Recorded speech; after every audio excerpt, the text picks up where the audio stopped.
सा नगर था। उस नगर में एक बहुत ही धनी सेठ रहा करता था। उस धनवान सेठ के पास कहने को सब कुछ था, किसी चीज़ की कोई कमी नहीं थी। उस धनवान सेठ ने अपने जीवन में बहुत बड़े बड़े मुकाम हासिल किए थे। उसने अपने जीवन में कई सफलताएं प्राप्त की थी। वह जी नगर में भी व्यापार करने जाता, वहाँ पर भी उसे सफलता मिलना निश्चित था। वह अपने जीवन में कभी भी हारा नहीं था। व्यापार भी खूब जोरों शोरों से चल रहा था। उसके पिताजी ने उसे ऐसी 4 बातें बता रखी थी जिसका वह नियमित पालन किया करता था और उन्हीं बातों का अनुसरण किया करता था, और उन्हीं बातों की वजह से उसका जीवन बड़ा ही सुखमय था। वह जीवन के हर क्षेत्र में सफल था। ऐसे ही काफ़ी समय बीत गया और आपको धनवान सेठ काफ़ी बूढ़ा हो चुका था। अब उस लगने लगा था कि मेरी मृत्यु बहुत नज़दीक है, मेरी मृत्यु कभी भी हो सकती है। उसका एक सोहन नाम का बेटा था, पर वह जानता था कि उसका बेटा बहुत भोला है। उसे अभी दुनियादारी की समझ नहीं है, इसलिए उसने अपने बेटे को अपने पास बुलाया और अपने बेटे से कहा, बेटा, मैं अपने पिताजी से 4 बातें सीखी थी और उन्हीं बातों को मैंने अपने जीवन में उतारा। उन्हीं के अनुकरण की वजह से आज मैं अपने जीवन में इतना सफल हूँ, अपना जीवन सुखमय पूर्वक बिता रहा हूँ। उन्हीं बातों की वजह से आज मैं इतना धनवान हूँ। ना ही कभी मुझे कोई बीमारी हुई और ना ही मुझे कभी कोई धन की कमी हुई। और तुम देख ही पा रहे हो कि मैं इस नगर का सर्वश्रेष्ठ धनवान हूँ। आज मेरे पास जो कुछ भी है मैं उससे संतुष्ट हूँ, मैं खुश हूँ। लेकिन मैं चाहता हूँ कि तुम मुझसे भी आगे बढ़ो, तुम और नाम कमाओ, तुम और धन कमाओ, लोग तुम्हारे बारे में जाने, तुम्हें पहचाने, क्योंकि हमारा समय कुछ और था और तुम्हारा आने वाला समय कुछ और ही है। उस धनवान सेठ ने अपने बेटे सोहन को अपने और करीब बुलाया और उसे कहने लगा, बेटा, आज मैं तुमको दुनिया की ऐसी 4 महत्वपूर्ण बातें बताने जा रहा हूँ जो मुझे मेरे पिताजी ने बताई थी, और इसी के कारण आज मैं इतना सफल हूँ। यदि तुमने इन सभी बातों को अपने जीवन में उतार लिया, इनका नियमित तौर पर पालन किया, इनका अनुसरण किया, तो तुम भी अपने जीवन में बहुत धनवान बन जाओगे, अपने जीवन को बहुत सुखमय तौर पर बिताओगे। इतना कहकर धनवान सेठ सोहन को 4 बातें बताना शुरू करता है। वह कहता है, बेटा, सबसे पहली बात है काम पर छाव में जाना और छाव में आना। दूसरी बात, अपने घर के चारों तरफ चमड़े की बाड़ रखना। तीसरी बात, हमेशा खाने को मीठा करके खाना। और चौथी बात, अपनी पत्नी को हमेशा बांध कर रखना। इतना कहकर वह धनवान सेठ अब निश्चिंत हो चुका था। वह यह जानता था कि उसका बेटा बहुत भोला है, वह अपने पिता की बात अवश्य मानेगा और इन सभी बातों को अपने जीवन में उतरेगा और उनका अनुसरण भी करेगा। देखते देखते कुछ महीने बीत गए और फिर एक दिन धनवान सेठ मृत्यु को प्राप्त हो गया। अपने पिता की मृत्यु के बाद सोहन ने उन सभी 4 बातों को एक कागज़ पर लिख लिया ताकि वह उन्हें भूल न जाए, और उन्हीं बातों को वह अपने जीवन में उतारने लगा। सबसे पहली बात अब जो उसके पिता ने उससे कही थी, छाँव में जाना और छाँव में आना, तो उसने अपने घर से लेकर अपनी दुकान तक पूरे रास्ते पर एक टेंट लगवा दिया, क्योंकि उसके पास पैसा तो बहुत था और उसे कोई रोकने वाला भी नहीं था। जब भी कोई उससे पूछता है कि आखिर तुमने ऐसा क्यों किया, तो वह उसके जवाब में बस इतना ही कहता कि मेरे पिताजी ने मुझे ऐसा ही करने को कहा है। इसके बाद उसने अपने पिता की अगली बात का अनुसरण किया। उसने अपने घर के दोनों तरफ चमड़े की एक दीवार खड़ी करवा दी। इसे देखकर आसपास के लोग बहुत क्रोधित हो गए। कई लोगों ने तो यह तक कह डाला कि आखिर तुमने ऐसा क्यों किया, चमड़े की बाड़ तुमने क्यों खड़ी करवा दी? चमड़े से बहुत बदबू आती है और इससे हमें तकलीफ होती है, इसे आज ही निकलवा दो। लेकिन कोई उसका कुछ भी न बिगाड़ सका, क्योंकि उसके पास बहुत पैसा था। इसलिए कोई भी व्यक्ति उसका ज़्यादा समय तक विरोध न कर सका, और उसने भी मन बना लिया था पूरे दिल से मानेगा। उसके पिता ने उसे तीसरी बात कही थी, खाने को मीठा करके खाना, जिस कारण वह अपनी पत्नी से हर रोज़ खाने में कुछ मीठा बनवाता था। और उसके पिता ने उसे चौथी बात कही थी, अपनी पत्नी को हमेशा बांध कर रखना, जिस कारण वह हर रोज़ अपनी पत्नी को रस्सी से बांध कर रखना। ऐसे ही कई दिन बीत गए और देखते ही देखते सोहन के बेटे का जीवन धीरे धीरे बर्बाद होने लगा, क्योंकि उसने अपने पिता की सभी बातों का गलत मतलब निकाला और वह उसी के अनुसार उनका पालन कर रहा था। देखते देखते उसका उतना बड़ा व्यापार होने लगा था। उसके यहाँ पर ग्राहकों की संख्या कम होने लगी थी, क्योंकि जब उसका मन करता तब वह दुकान जाया करता और जब उसका मन करता तो वह दुकान से वापस आ जाता।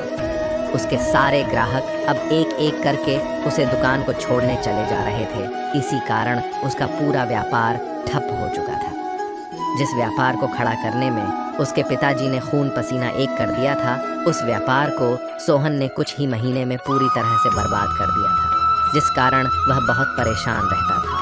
और इसके साथ ही उसने अपने घर के चारों तरफ चमड़े की दीवार खड़ी करवाई थी। इस कारण आसपास पर बहुत गंदी बदबू फैल चुकी थी।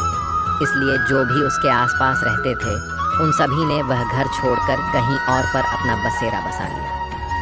चमड़े की बदबू के कारण अब उसके घर में भी कोई नहीं आता था। यहाँ तक कि उसके मित्र और रिश्तेदार भी उस घर में आने से कतराते थे। लेकिन अब भी सोहन को समझ नहीं आ रहा था कि आखिर यह सब हो क्यों रहा है। वह बहुत परेशान रहने लगा था और वह हमेशा मीठा भोजन किया करता था, जिस कारण उसका वज़न बहुत ज़्यादा बढ़ चुका था। और इस मोटापे के कारण उसके शरीर में न जाने कितनी सारी बीमारियों ने अपना घर बना लिया था। आए दिन उसके घर पर वेद आने लगे थे। इन्हीं कारणों से अब उसका पैसा भी इन चीज़ों में बर्बाद होने लगा था। और अपने पिता की चौथी बात उसने मानी थी, वह थी अपनी पत्नी को बांध कर रखना, जिसकी वजह से उसकी पत्नी उससे नाराज़ हो गई और वह घर छोड़कर अपने मायके लौट गई। कोई भी स्त्री ऐसे मर्द के साथ क्यों रहना चाहेगी जो उसे बेवजह ही बेबाक पर बांध कर रखता था। देखते देखते सोहन का पूरा जीवन बर्बाद हो चुका था। ना तो अब उसके पास व्यापार बचा था, ना ही धन, नहीं उसकी पत्नी और नहीं वह रिश्तेदार जो पैसों के लिए उसके आसपास घूमा करते थे। और तो और अब उसका स्वास्थ्य भी ठीक नहीं रहता था, जिस कारण वह बहुत चिंतित रहने लगा था। उसे यह सब समझ ही नहीं आ रहा था कि क्या हो रहा है और क्यों हो रहा है। इन सभी बातों को लेकर तो बहुत परेशान रहता और वह मन ही मन अपने पिताजी को कोसा करता, कहता, पिताजी आपने तो मेरा पूरा जीवन बर्बाद कर दिया। आपकी उन 4 बातों के कारण आज मुझसे मेरा सब कुछ छिन चुका है। आप ही के कारण आज मेरा पूरा जीवन बर्बाद हो चुका है। यदि मैं आपकी वह 4 बातें ना मानी होती, यदि मैंने उन्हें अपने जीवन में ना उतारा होता, तो आज मैं एक सुख में जीवन जी रहा होता। मैंने एक आज्ञाकारी बेटे की तरह आपकी सारी बातें भली भांति मानी, उन पर यकीन किया। लेकिन आपकी इन 4 बातों पर चलकर मुझे क्या मिला? मैं ही मूर्ख था जो मैंने आपकी उन बात पर आंख बंद करके यकीन कर लिया। इतना कहकर वह फूट फूट कर रोने लगा। तभी उसे एक दिन पता चला कि उसके पास के नगर में एक साधु आए हुए हैं और वह साधु सभी की समस्याओं का हल बताते हैं। चाहे कैसी भी समस्या हो, वह उसका निवारण अवश्य करते हैं। यह सुनकर सोहन ने सोचा कि चलो एक बार मिलकर देखता हूँ, हो सकता है कि मेरी भी समस्या का समाधान मुझे मिल जाए। इस आशा के साथ वह उन साधु के पास पहुंचा। वहां पहुंचकर सीधा उनके चरणों में जा गिरा और जोर जोर से रोने लगा।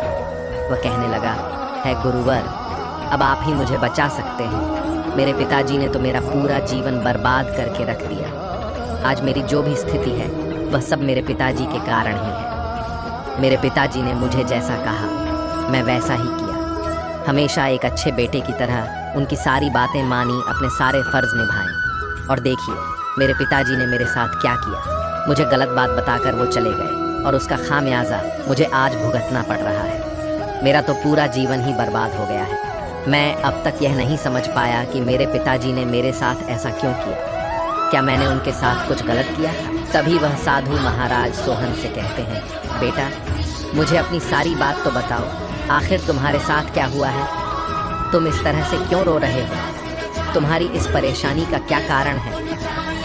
उन साधु के इतना कहने पर सोहन ने एक पर्ची उन साधु के हाथ में रख दी, जो उसने अपने पिता की मृत्यु के बाद लिख रखी थी, जिसमें उसने अपने पिता की 4 बातें लिखी थी। उन साधु ने पर्ची ली और उसे पढ़ने लगे और उन्होंने जैसे ही वह पढ़ा, वह जोर जोर से हंसने लगे और वह उसे सेठ के बेटे से कहते हैं, तुम कितने बड़े मूर्ख हो। तुम्हारे पिता ने तो तुम्हें दुनिया का सारा ज्ञान दे दिया, लेकिन तुम उसे समझ नहीं पाए। तुम उसका सही तरह से पालन नहीं कर पाए और कहते हो कि तुम्हारे पिता ने तुम्हें गलत राह दिखाई है, तुमने गलत संदेश दिया है। तुम्हारे पिताजी तो तुम्हारी परीक्षा ले रहे थे कि तुम उनकी बातों को समझ पाते हो या नहीं, तुम उनकी बातों का सही मतलब निकल पाते हो या नहीं। यदि वह चाहते तो इसका मतलब तुम्हें अच्छी तरह से बता सकते थे, लेकिन वह चाहते थे कि तुम इन बातों का मतलब खुद से जानो, खुद से समझो कि इन बातों का क्या अर्थ है। लेकिन अब तो ऐसा प्रतीत होता है कि मानो तुम्हारी बुद्धि बिल्कुल भ्रष्ट हो चुकी है। तुमसे बड़ा मूर्ख मैं आज तक नहीं देखा, जिसके पास दुनिया का इतना बड़ा ज्ञान हो, वह भला इतनी बड़ी मूर्खता कैसे कर सकता है। अगर तुम इन बातों का सही मतलब समझ चुके होते तो तुम भी अपने जीवन में अपने पिता की तरह ही सफल होते, खुश होते और तुम्हारा जीवन सुखमय तरह से बीत रहा होता। लेकिन तुमने अपने पिता की बातों का गलत मतलब निकाल लिया। उन बातों के मतलब के बारे में तुमने सोचा तक नहीं। उन्होंने जैसा कहा तुमने वैसा करना। यदि तुम्हें उन बातों का अर्थ नहीं पता चल रहा था तो तुम किसी ज्ञानी से मिल सकते थे, तुम उससे उन बातों को समझ लेते। लेकिन जैसा तुमने अपने पिता की इन बातों को समझा है, इसका मतलब वैसा नहीं है। इस पर सोहन कहने लगा, गुरु आप क्या कहना चाहते हैं? क्या मैं अपने पिता की बातों को सही नहीं समझ रहा? और वैसे भी इसमें समझने लायक है क्या? उन्होंने तो सब कुछ साफ साफ ही बताया था और मैंने उन्हें अपने जीवन में इस तरह से उतार लिया, तो फिर मैंने गलत क्या किया है? इस पर गुरुवर एक बार फिर मुस्कुराने लगे और सोहन से कहते हैं, बेटा यह जो बातें लिखी गई हैं, इन बातों के पीछे एक गहरा अर्थ है जिसे तुम समझ नहीं पाए। इसी कारण तुमने यह मूर्खता कर दी और इसी कारण तुमने अपना पूरा जीवन बर्बाद कर लिया। लेकिन अब भी कुछ नहीं बिगड़ा, अब भी तुम्हारे पास बहुत समय है। यदि तुम चाहो तो अब से मेहनत करके भी तुम अपने जीवन में एक बार फिर से वह खुशहाली व समृद्धि सब कुछ हासिल कर सकते हो। इस पर सोहन कहता है, कृपया करके मुझे उन चारों बातों का मतलब समझाइए। आखिर उन 4 बातों का क्या अर्थ है? इस पर साधु कहते हैं, तुम्हारे पिताजी ने तुमसे कहा था काम पर छांव में जाना और छांव में आना। इसका मतलब यह है सूर्य निकलने से पहले ही तुम दुकान पर पहुंच जाना और सूर्यास्त होने के बाद ही तुम वापस घर आना, जिससे तुम्हें दुकान पर अधिक से अधिक समय मिल पाएगा। तुम उस काम को अच्छी तरह समझ पाओगे, तभी तुम उस काम को अच्छी तरह से कर पाओगे। उस काम को बढ़ाने में तुम अपना दिमाग लगा पाओगे और तुम अपने काम में तरक्की कर पाओगे। लेकिन तुमने तो इसका गलत ही मतलब निकाल लिया। तुमने तो अपने घर से लेकर दुकान तक एक ऐसा टेंट लगवा दिया जिससे तुम छाव में आ जा सको। अब तुम ही बताओ, क्या तुमने पिता की बातों का सही मतलब समझा था?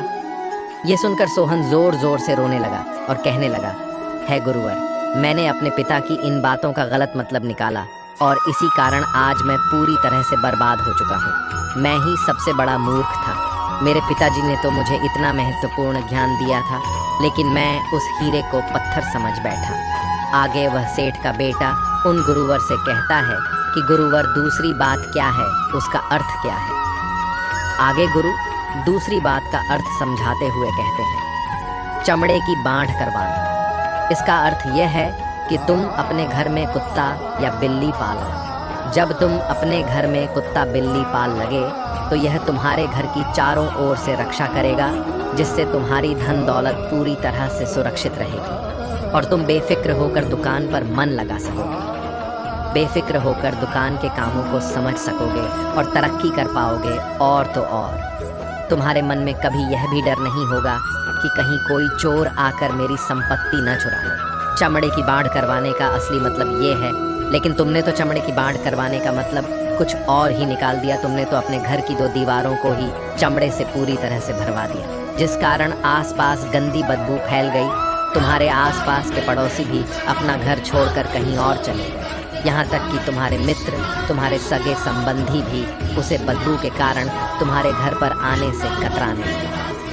और इसलिए ना तो तुम्हारे घर पर कोई आता है और ना ही कोई जाता है, और इसी कारण बस लोग तुम्हें नापसंद करने लगे। आगे सोहन कहता है गुरुवर, ये सब तो ठीक है, लेकिन ये खाने को मीठा करके खाना, इसका मैं इसका भी अर्थ गलत निकाला है क्या? मैंने तो अपने पिता की बातों के कहे अनुसार ही हर रोज़ मीठा खाया और आज देखिए मेरा शरीर कितना वजनदार हो चुका है, जिस कारण मुझे अनेक प्रकार की बीमारियों ने घेर रखा है। क्या मैं इस बात को भी गलत समझ रहा था? इस पर गुरु सोहन से कहते हैं, हाँ, तुमने इस बात का भी गलत मतलब ही निकला है। मीठा करके खाने का अर्थ यह है कि जब भी तुम्हें भूख तेजी से लगे तभी तुम्हें भोजन करना है, ना उसके पहले और ना उसके बाद। अन्यथा यदि तुम्हें भूख ना लगी होगी और तुम्हें भोजन मिल जाए तो तुम उस भोजन की कभी कदर नहीं करोगे। वह रोटी तुम्हें कभी मीठी नहीं लगेगी। फिर चाहे वह भोजन कितना भी स्वादिष्ट क्यों ना हो, चाहे भजन कितना भी लाजवाब क्यों ना हो, तुम उसकी कदर कभी नहीं कर पाओगे, तुम उसका सम्मान कभी नहीं कर पाओगे। किंतु जब एक व्यक्ति को जोरों की भूख लगी होती है तो उसके सामने यदि तुम सूखी रोटी भी रख दो तो भी वह उसके लिए किसी पंचमेल से कम नहीं है। वह उसे प्रेम पूर्वक खाता है, उसका आदर करता है और वह रोटी उसे मीठी लगती है। तुम्हारे पिताजी ने यह कहा था कि भोजन मीठा करके खाना, जिससे तुम्हारा स्वास्थ्य भी अच्छा रहेगा। क्योंकि जब एक व्यक्ति को भूख लगी होती है और उस समय पर जब वह भोजन करता है तो वह उसके लिए एक अमृत समान होता है, और वहीं पर जब किसी व्यक्ति को भूख ना लगी हो और ऐसे समय पर वह भोजन करता है तो वह उसके लिए विष समान है। लेकिन तुमने तो इसका भी गलत मतलब निकाला था। तुम हर रोज मीठा खाने लगे, जिस कारण तुम्हारा वजन बढ़ने लगा और इसी कारण तुम्हारे शरीर में अनेक रोग ने अपना घर बना लिया और यह तुम्हें मृत्यु के करीब ले जा रहा था। इसलिए आज से जब भी तुम्हें जोरों की भूख लगे तभी भोजन करना तुम्हारे लिए अत्यधिक फायदेमंद होगा और तुम्हारे शरीर को हमेशा निरोगी बनाने में तुम्हारी मदद करेगा। यही तुम्हारी तीसरी गलती थी जिस कारण तुम्हारा पूरा जीवन बर्बाद हो रहा था। आगे सोहन कहता है, चौथी बात तो बिल्कुल साफ लिखी गई है, अपनी पत्नी को हमेशा बांध कर रखना। क्या मैंने इसका भी गलत मतलब निकाला है? इस पर साधु कहते हैं, हाँ बेटा, अपनी पत्नी को बांध कर रखने का अर्थ यह नहीं है कि तुम रोज रस्सी से बांध कर रखो, बल्कि इसका अर्थ तो यह है कि जब भी तुम दोनों के बीच में कोई आपसी मतभेद हो जाए तो तुम अपनी पत्नी पर हाथ मत छोड़ना। जब तक एक स्त्री का पति उसके साथ रिश्ते में बंधा होता है तो वह अपने रिश्तों में बंध जाती है और वह अपने रिश्ते को पूर्ण तरीके से निभाने का हर मुमकिन प्रयास करती है। और ऐसे समय पर यदि तुम्हारे बीच कुछ नोक झोंक हो जाए, कुछ गलतियां हो जाएं और ऐसे समय पर तुम उस स्त्री का हाथ नहीं छोड़ते तो वह तुम्हें छोड़कर कभी नहीं जाएगी। लेकिन इसका अर्थ यह भी नहीं है कि तुम अपनी पत्नी पर अत्याचार करो, बल्कि तुम्हारे पिताजी यहाँ पर कहना चाहते थे कि जो भी कोई व्यक्ति तुम्हारे साथ किसी रिश्ते में जुड़ा हुआ है उसे अपने रिश्ते में इस तरीके से बांध लो कि वह तुम्हारे साथ झगड़े के बाद भी नुकसान न पहुंचा सके, वह तुम्हारे साथ कुछ गलत न कर सके और तुम्हारा फायदा न उठा सके। अपने रिश्तों को हमेशा बांध कर रखना, उन्हें खुला मत छोड़ना, अन्यथा वो तुम्हारे हाथ से छूट जाएंगे। और हम में से अधिकांश लोग अपने जीवन में यही गलतियां करते हैं और अपने नए रिश्तों को कभी समय नहीं देते, जिस कारण उनका रिश्ता उतना मजबूत नहीं हो पाता और इसी कारण वह अपने रिश्ते से हाथ धो बैठते हैं। और यही गलती तुमने भी की। तुमने तो अपनी पत्नी को बांध कर रखा था, तो भला वह तुम्हें कैसे माफ़ कर सकती है?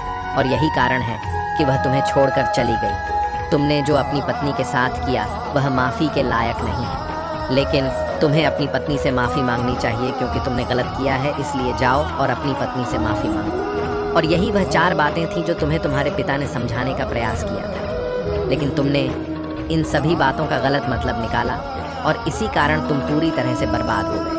किंतु अभी भी तुम्हारे पास बहुत समय है।